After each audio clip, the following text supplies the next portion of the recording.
Indonesia, negara yang selama puluhan tahun lantang membela Palestina, kini duduk satu meja dengan Donald Trump dalam sebuah lembaga bernama Board of Peace. Bukan PBB, bukan OGI, tapi sebuah dewan perdamaian yang dipimpin Trump seumur hidup. Apakah ini strategi cerdas Prabowo atau langkah paling berisiko dalam sejarah diplomasi Indonesia? Pada 22 Januari tahun 2026, di Davos, Swiss, Presiden Prabowo Subianto menandatangani Piagam Board of Peace, sebuah badan internasional yang digagas Presiden Amerika Serikat Donald Trump. Indonesia bergabung bersama Arab Saudi, Turki, Mesir, Yordania, Pakistan, Qatar, dan Uni Emirat Arab. Tujuan resmi BOP adalah mengakhiri konflik di Gaza, mengawal bantuan kemanusiaan, mengelola transisi dan rekonstruksi pasca perang, tetap mengarah pada solusi dua negara two-state solution. Secara formal, BOP mengklaim berlandaskan resolusi Dewan Keamanan PBB 2803. Pemerintah Indonesia juga membantah isu yuran permanen $1 miliar. Pemerintah menegaskan bahwa partisipasi Indonesia bersifat sukarela dan dana yang dihimpun difokuskan untuk rekonstruksi Gaza, bukan biaya keanggotaan. Di atas kertas semua terdengar mulia. Tapi masalahnya, politik global tidak pernah sesederhana itu.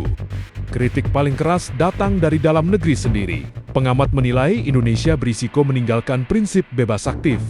Terjebak dalam diplomasi transaksional ala Trump, ada spekulasi serius bahwa Indonesia dipaksa halus bergabung demi menghindari ancaman ekonomi, termasuk potensi tarif perdagangan hingga 200% dari AS. Jika benar, maka ini bukan lagi diplomasi idealisme, melainkan diplomasi bertahan hidup. Masalah berikutnya lebih struktural. Board of Peace dinilai sebagai bypass terhadap PBB, upaya mengelola konflik Palestina di luar sistem multilateral resmi.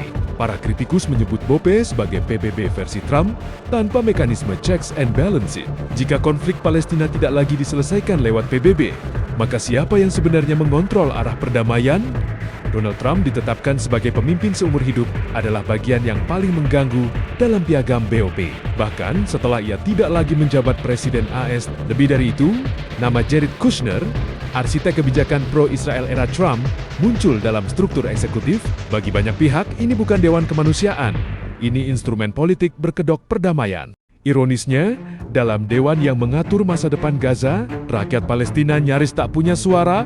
Palestina diposisikan sebagai objek administratif. Sementara master plan, rekonstruksi didominasi aktor eksternal, termasuk Israel, sebagai akar masalah sebenarnya. Ada kekhawatiran Indonesia akan terseret dalam pasukan stabilisasi internasional dan terlibat dalam mekanisme keamanan yang tidak sejalan dengan politik luar negeri RI.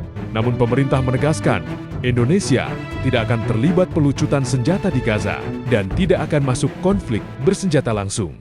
Pemerintah berargumen, lebih baik Indonesia ada di dalam ruangan daripada di luar dan tak didengar. Secara strategi, ini masuk akal.